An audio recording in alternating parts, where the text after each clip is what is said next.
Hi friends, మీలో ఎంతమందికి బెంగుళూరులో హస్కోట దగ్గర ఉన్నటువంటి కాటేరమ్మ గుడి తెలుసు?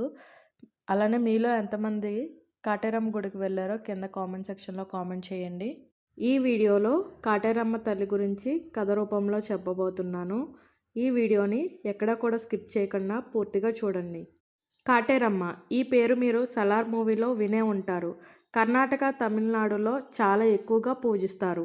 నేను ఈ వీడియోలో చూపించేటువంటి ఆలయం బెంగుళూరులోని హొస్కోట దగ్గరలో ఉన్నటువంటి కంబళీపుర అనే గ్రామంలో వేచేసి ఉన్న కాటేరమ్మ తల్లి. కాటేరమ్మ తల్లి కథ ఏంటంటే, ఒకరోజు రాత్రి మహాశివుడు పార్వతీదేవి ఎక్కడికో వెళ్ళడం గమనిస్తాడు. కానీ తెల్లవారేజాముకి సూర్యోదయం అయ్యే సమయానికి తిరిగి వచ్చేస్తుంది.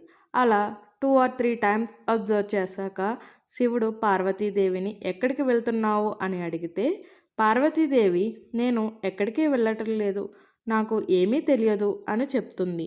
తర్వాత రోజు రాత్రి మళ్ళీ పార్వతీదేవి వెళ్తున్నప్పుడు శివుడు ఫాలో అయ్యి చూస్తాడు.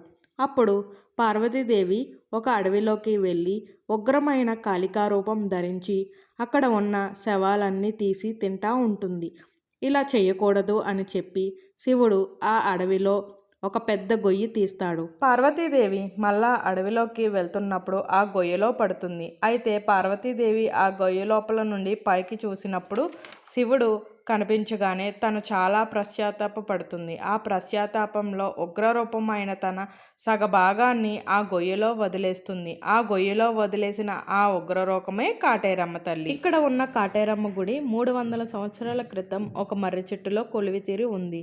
భక్తుల నమ్మకం ఏంటంటే, ఈ మర్రి చెట్టుకి 9 వారాలు 9 ముడుపులు చెల్లిస్తే ఏది అడిగినా అమ్మవారు ఖచ్చితంగా ఇచ్చేస్తుంది అని నమ్మకం. ఈ విషయాన్ని వేరే వాళ్ళు ఎవరో చెప్పడం కాదు, స్వయంగా నా ఫ్రెండ్ ఈ విషయాన్ని తెలియజేసింది. అంతేకాకుండా తనే మా అందరినీ కూడా ఈ టెంపుల్కి తీసుకెళ్ళింది.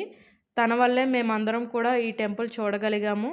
మీలో ఎవరైనా సరే హొస్కోట దగ్గరలో ఉంటే కనుక తప్పకుండా ఈ ఆలయానికి విచ్చేసి ఈ అమ్మవారి దర్శనం చేసుకోండి. ఇక్కడ వచ్చినటువంటి భక్తులకి ప్రత్యేకంగా దిష్టులు తీస్తారు. అంతేకాకుండా సంతానం లేని వాళ్ళు ఎవరైనా వస్తే కనుక ఉయ్యాలలు కడితే వాళ్ళకి సంతానం కలుగుతుందని ఒక గొప్ప నమ్మకం అయితే ఉంది. ఇక్కడ ఈ ముడుపులు చూస్తే మీకు అర్థమయ్యే ఉంటుంది భక్తులకి ఎంత నమ్మకమో ఈ అమ్మవారు అంటే.